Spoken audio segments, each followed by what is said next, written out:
This week on Arizona Illustrated, trees and what they can tell us. We're basically tracking their growth, the formation of a tree ring, almost on a cell-by-cell basis. From far afield, homes at dusk. Threading twilight with your lover who is olived, plucked from orchards of their childhood, a chord on the harp growing into its jaws. And Art Camp at MOCA in Tucson. There's going to be a spaceship in the middle, galaxies, candy worlds. Yeah, there's going to be a video going on, and it's going to be awesome.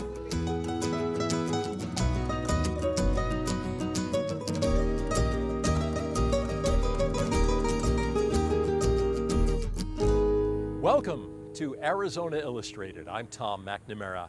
The science of dendrochronology was developed at the University of Arizona last century.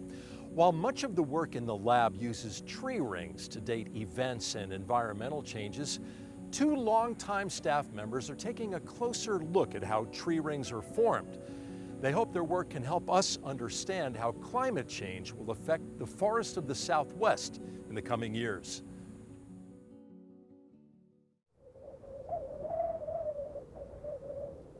You get these rings, and because they vary, you can match patterns like fingerprints in time. It's important for these reasons out in the climate system, or if it's the last ring on a panel on which one of the great Dutch masters painted something, and that last ring happens to be after the Dutch master died, then you have to speak to a very disappointed painting owner. Right? I've had to do that.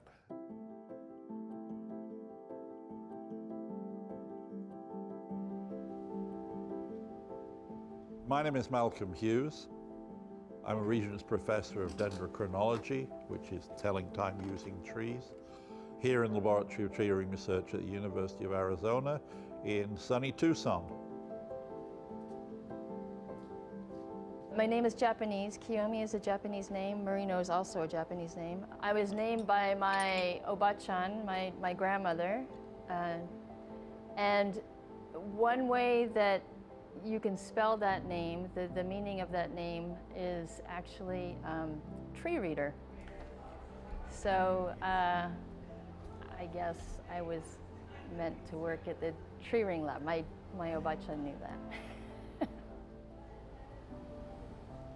Kiyomi, Marino, and I are trying to get into the mechanisms on the plant side.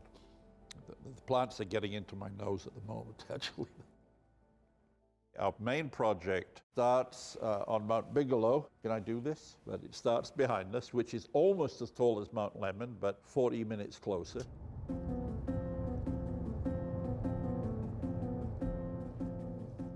Abby is gonna take a bunch of samples from these trees that we've been tracking for a couple years now. This is the second year that we're tracking this group of trees. But we have been working at this site for about 5 years, starting in 2014.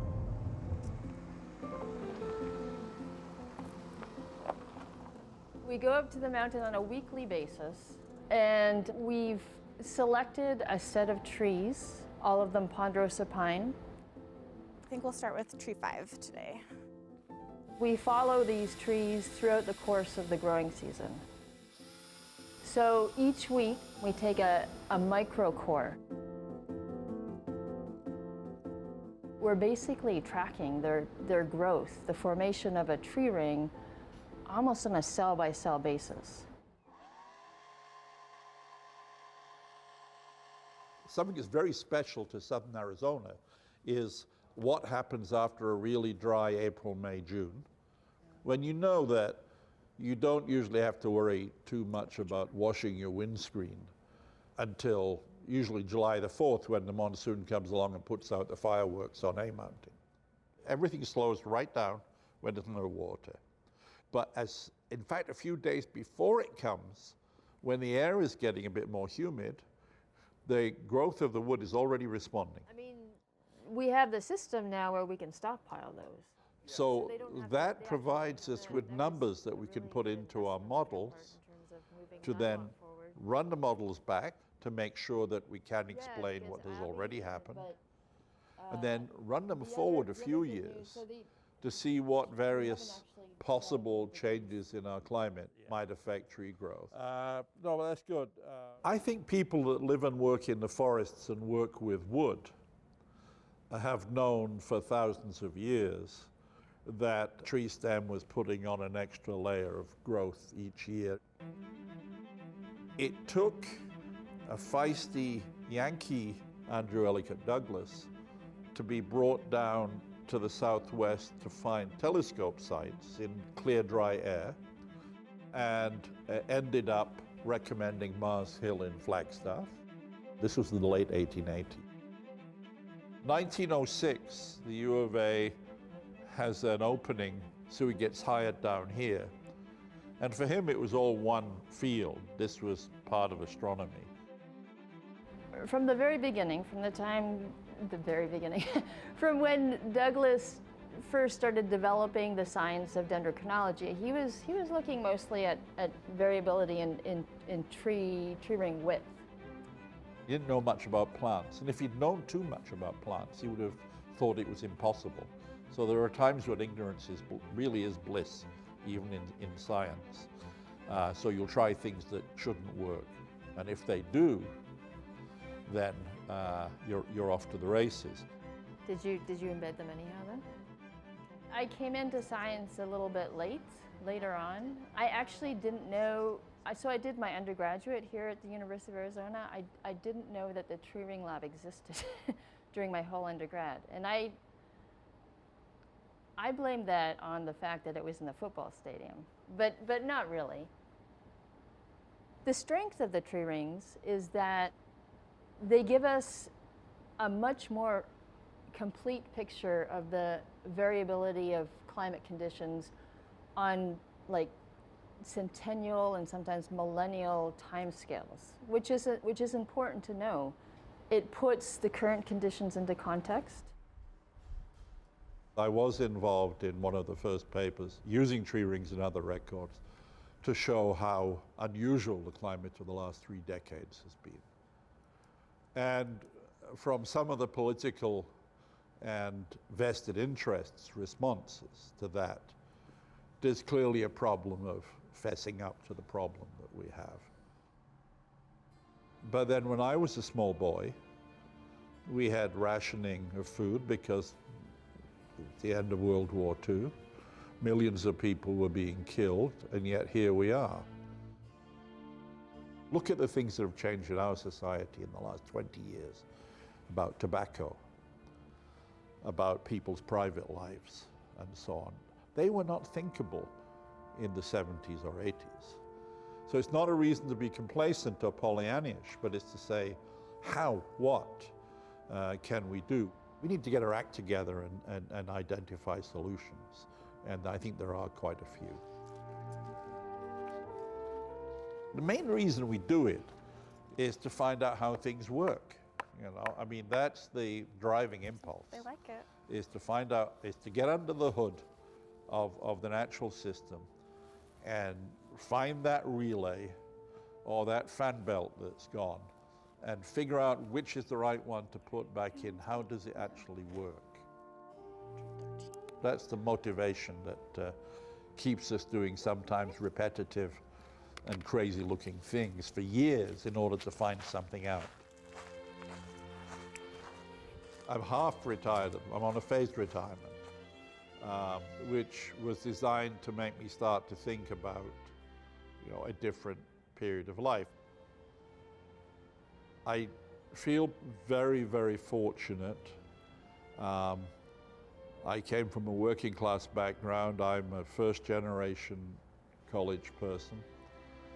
You know, even John Lennon had a song about it. You know, a working class hero is something to be. I love being in the forest. I love having the excuse to take a close look at the forest.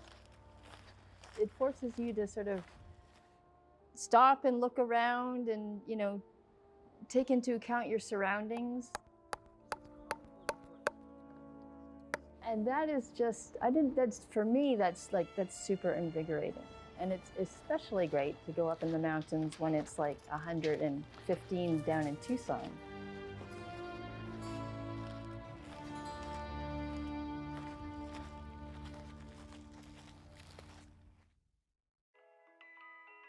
For more information about the work being done at the University of Arizona's Tree Ring Research Laboratory, visit ltrr.arizona.edu.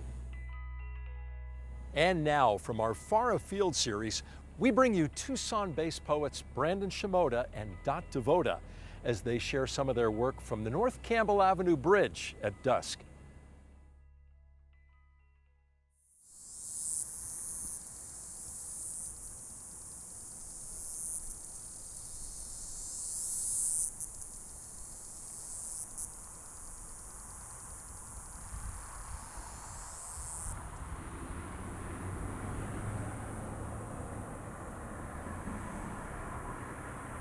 I taught this class at the beginning of summer called A Poet's Field Guide to Tucson. I taught it at the Poetry Center. We were trying to uncover things about Tucson that were largely invisible to us. So a field guide is something that makes visible the invisible, makes known the unknown. It's a bridge that most people go over without really considering what might be underneath. So it's life in the shadows. And then once a day, that shadow comes to life.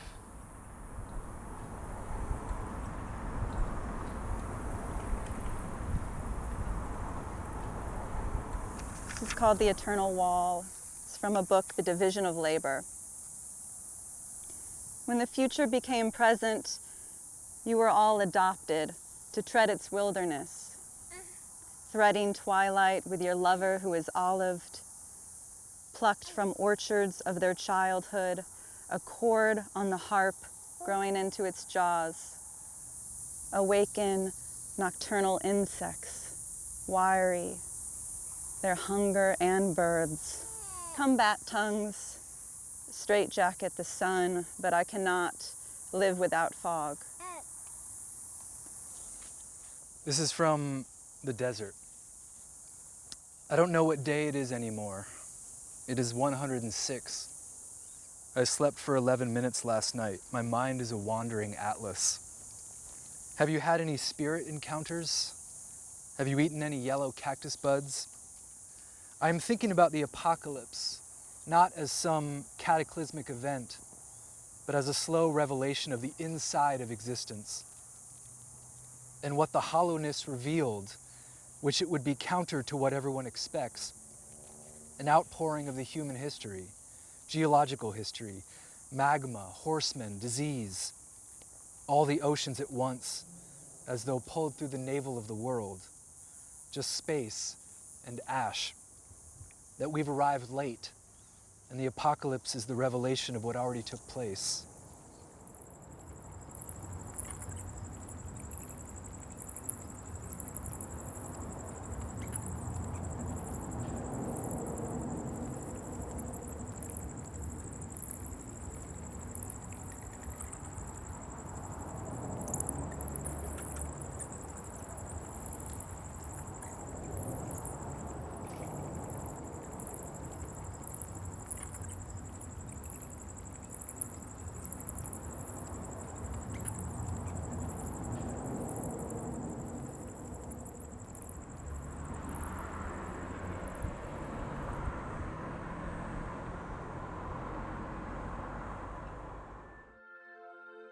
Every June, the Museum of Contemporary Art in Tucson offers kids a respite from the heat and a chance to learn about and experiment with installation art.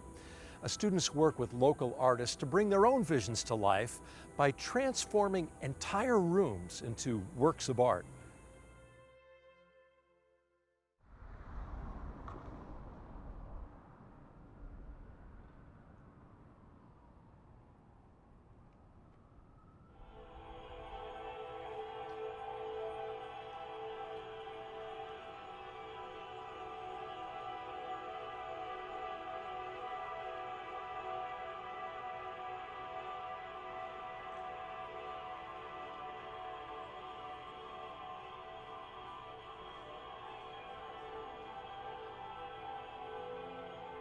How are y'all doing on paper? Can't do that. I'm sorry. I don't know. I can tell you. This is my 4th time being here. This is your 2nd time, right?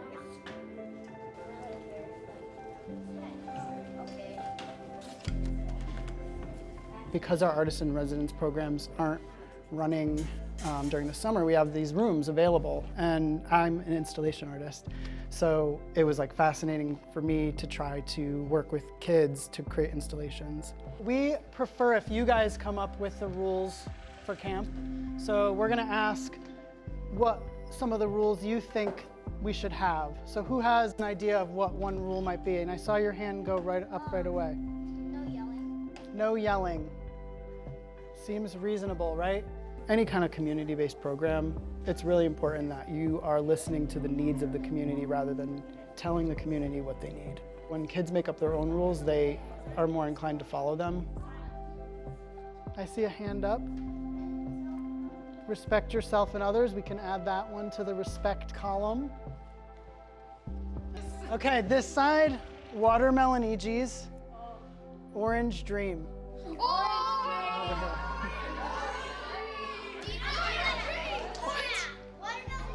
So hopefully you'll have fun and learn something new about art that you didn't know before.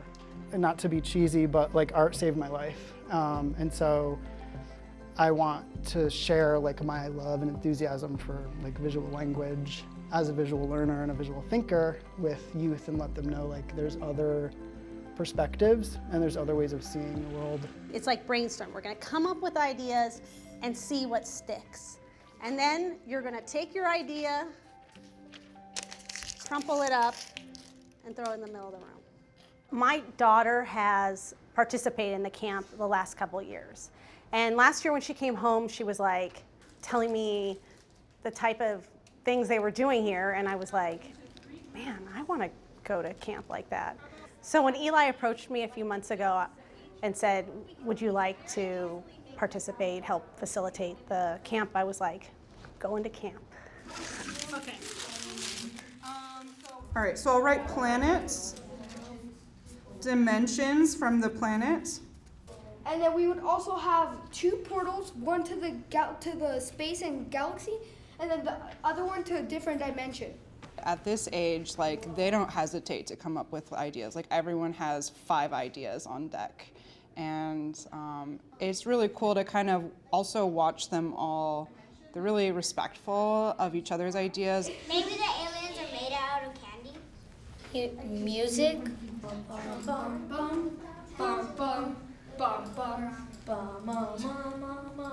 They're so free thinking, and the ideas they come up with are so like amazing. I'm like, it's like, it feels genius in a way. It's weird. So just relax, lean back, close your eyes, get comfortable. It will not be a very long meditation. Now with your eyes closed, imagine the room painted, constructed, and fully realized. Everything we've talked about. Just imagine the potential of what that could be with your eyes closed in your mind's eye. How you guys feel? Good? You're ready to work? Yeah. Ready? Cool. Right on, dudes.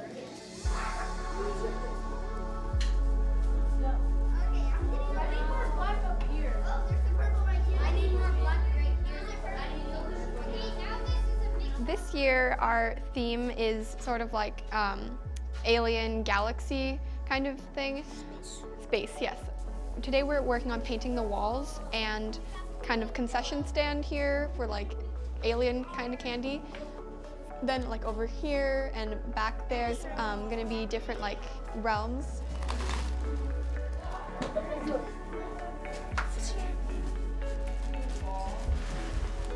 It's awfully dirty in here. I don't know. I feel like it'll be dark, but I don't know, like in a way take you to another world.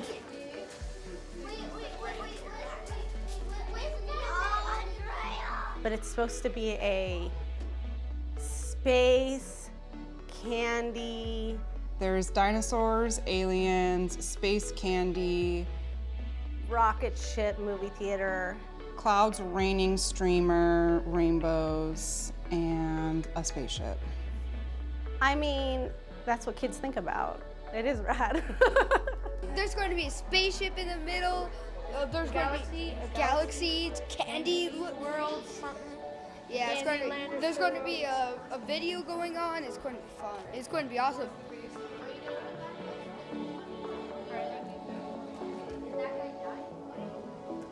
It's all found object reclaimed things. So I just put out on Facebook, like, I want your junk.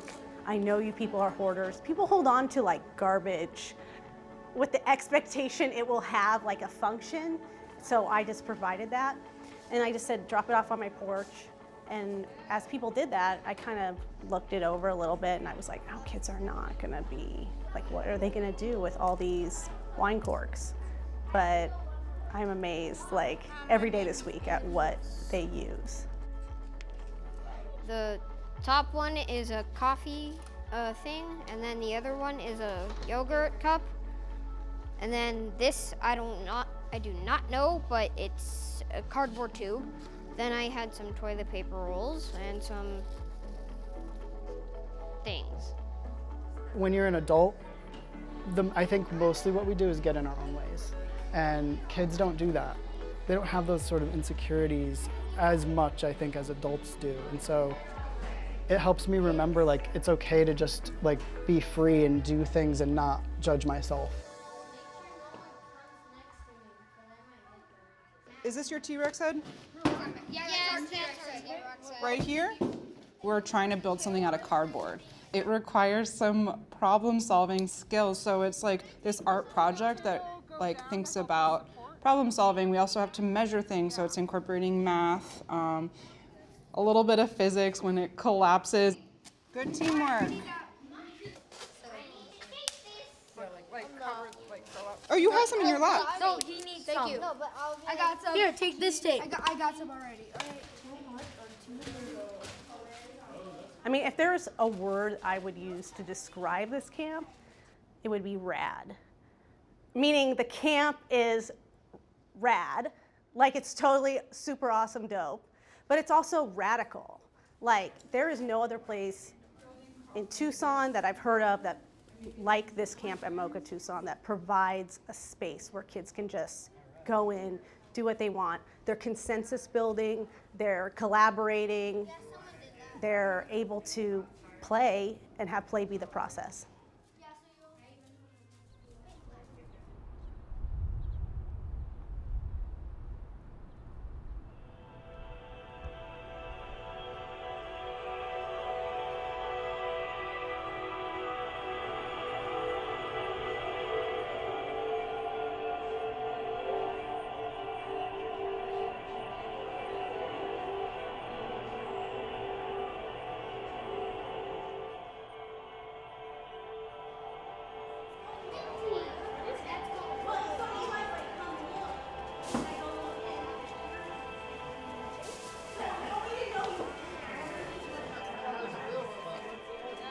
We're showing the work that we've done from the two groups that have done installation art, and the artists' parents can come and see, like this one. Just for me personally, being able to let my child have creative freedom is really important, and I think that always helps in terms of growing up and being able to feel a little more confident about expressing themselves. I work, but other than that, they're home, and other than them doing, like, spending their summer just lounging, watching TV, instead they're getting to do something that they're not normally doing, something that they can express themselves in a different kind of way, something that gets them doing just something different. What I want kids to walk away from the camp feeling like is that they have a voice and they can say things, and that matters, and that there's a lot of different ways to look at the world, not just the kind of bubble that we're raised in. And I think kind of opening those windows and opening those doors for them to look out and see, like, okay, there's more than what I know.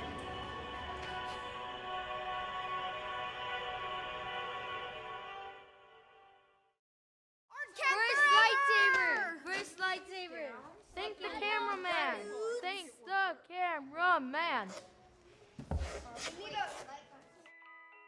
During this episode, we bring you another from our Far Afield series. Atop Mount Lemmon, This is violinist and composer Immanuel Abraham playing Last Rose of Summer Variations.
Thank you for joining us here on Arizona Illustrated.